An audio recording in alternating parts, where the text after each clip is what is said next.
guys, it's Jess and welcome back to my channel, or welcome to my channel if it is your first time here. Today I'm going to be doing my October reading wrap up, and I had an alright reading month in October. I read four books in total, and I'm a quarter of the way through another one, so let's just jump straight in.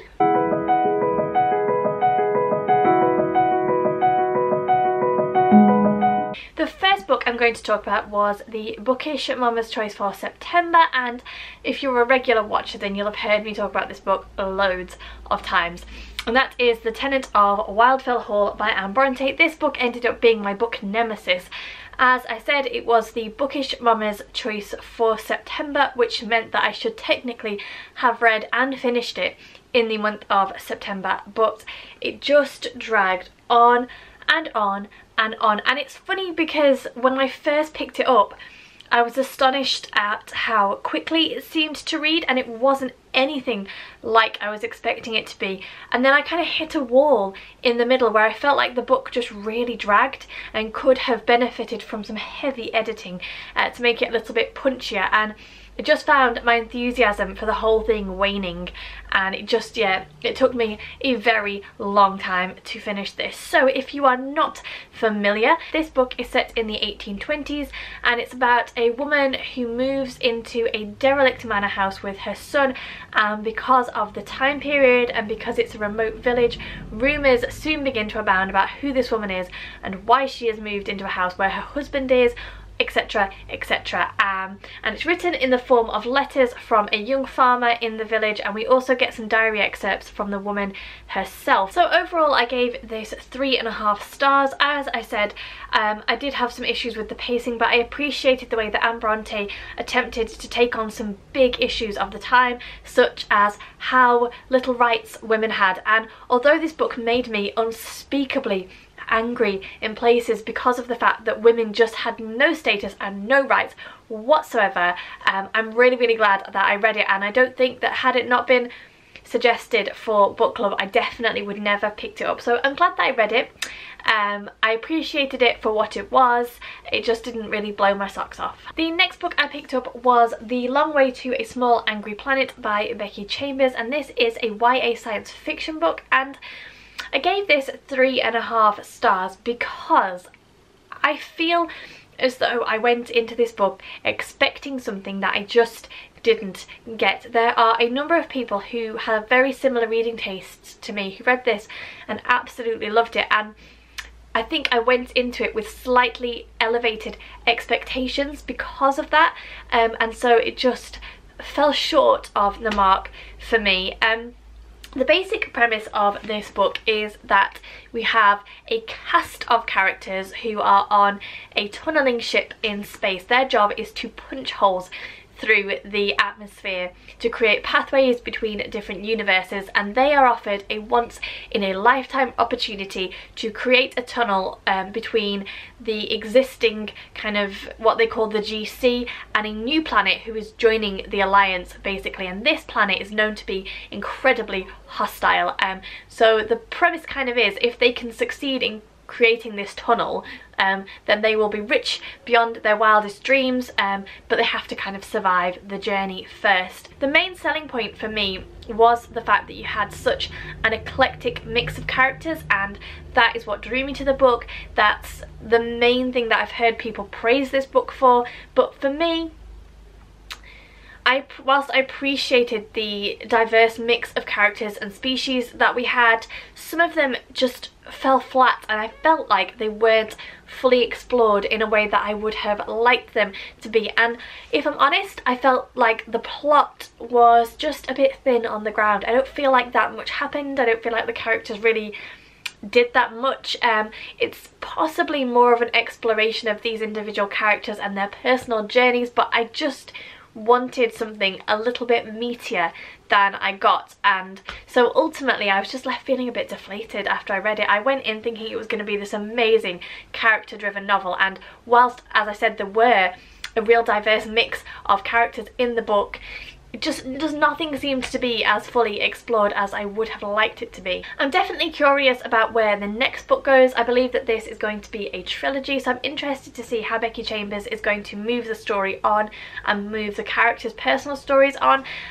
But overall, this was just a book that I liked but didn't love. And to be honest, it just keeps getting better and better, because the next book that I read was Judy Vardi by Ruth Estevez, and I gave this 2.5 stars because, again, I went into this book with an expectation of a story which was just not delivered, and I really dislike giving low ratings to books because I feel as though if I read it in a different time, if I went in with different expectations, or simply the fact that this book might be the perfect read for someone out there, and if it constantly gets low scores it might put people off, and someone out there will love this book, but it just was not for me. So essentially this is the story of 16-year-old Judy Vardi. It's set in 1779 on the coast of Yorkshire in Robin Hood's Bay, and Judy is rescued as a baby and she grows up in this community feeling very much like an outsider, and in many ways this book is more about Judy trying to decide who she wants to be and who she is.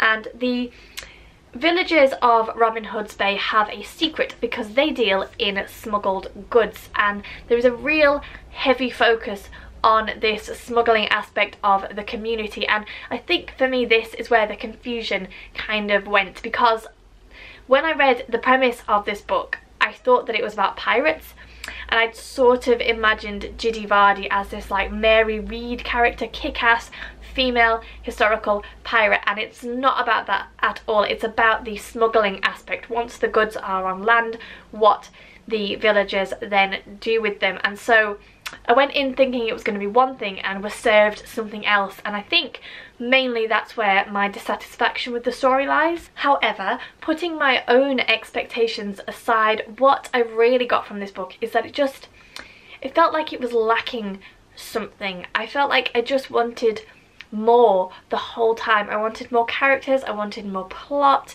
I felt like the characters really flip-flopped with their emotions, so within one paragraph they would be thinking one thing and then in the next paragraph they would be onto something completely different. It just never felt as though it was fully fleshed out, so I just read it and thought I just want more depth to this story than I am being given. And a clear example that I can give is that there is a death of one of the characters quite late on in the book, and there was just no reaction from Judy whatsoever. It was just kind of skimmed over, and that's just not what would have happened in reality, and so that's pretty much the way that I felt most of the book went. It just felt a little bit lackluster. I finished this book A because I don't DNF books, and B because there were elements that I liked and that redeemed the story. I really enjoyed the friendship and relationship between Judy and Jonas, and I appreciated the way that Judy and Samuel's friendship slash romance developed as well. I think that if you want an historical, fast-paced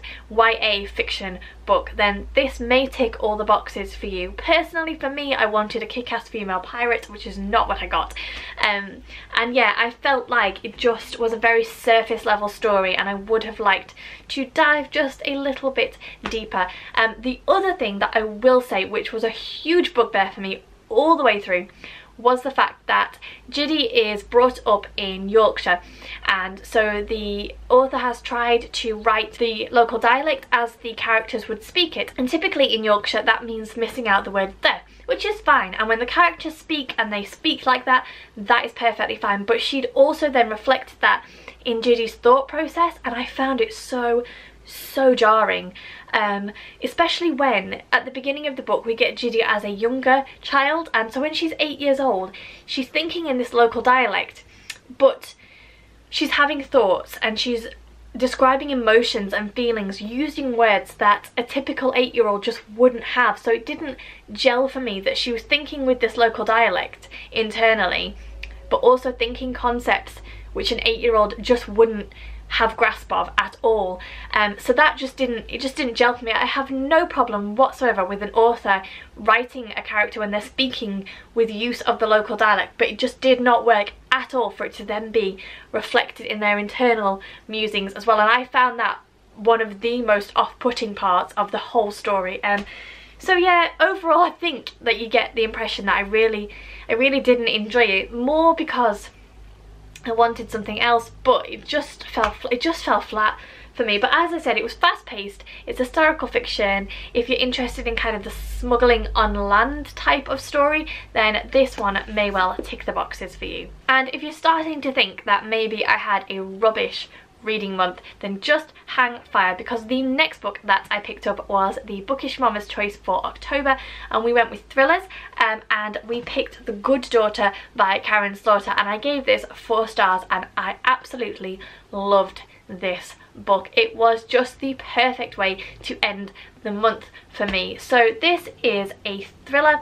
It's about 2 sisters who, when they are teenagers, experience a horrific attack on their family home. Their father is a lawyer and he tends to represent lowlifes, so drug addicts, rapists, thieves, people who are generally on the poorer side of society, and as a result of a case that he is involved with, their home is attacked and their mother is killed, and you learn this right at the very beginning. And flash forward 28 years and the 2 sisters are living very different, very isolated lives, carrying the scars of what happened to them when they were teenagers.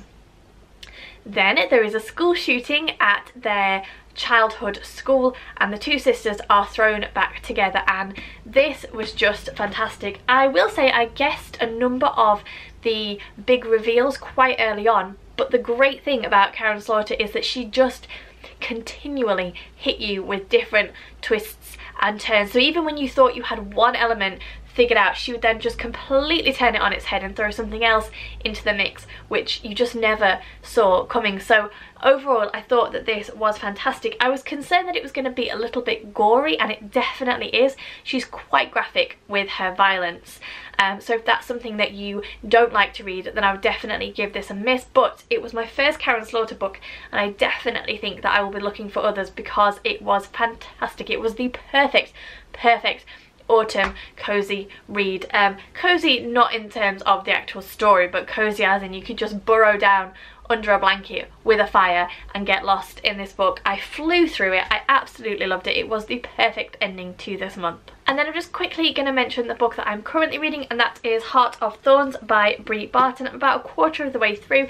This is a YA which I got in a Fairy Loot box. It's about 17-year-old Mia Rose, who has been trained her whole life to be a huntress, and then is told by her father that she has to leave that life behind and marry the prince. And I have not got much further than that in the story. Mia is desperate to kind of escape her life. She really wants to avenge the death of her mother, who was killed by some magical female demons. I think I said when I hauled this book that I had this feeling that it was either going to be incredibly tropey or it was going to blow my socks off, and I'm still sticking with that initial assessment, but I will let you know how I get on with it at the end of November. But so far, so good. It's reading really quickly. It definitely is edging towards tropey, but I can deal with that if the overall story arc is interesting and fast-paced. So yeah, we will see. So there you go, they are the books that I read in October. It was definitely a mixed reading month. I feel really bad about giving some of these books lower ratings than I had hoped to, but that is just the luck of the draw. As always, thank you for watching. Do let me know what you read in October and what you particularly enjoyed. I always love to know. Please don't forget to give me the thumbs up, subscribe to the channel if you aren't already, and I'll see you all soon.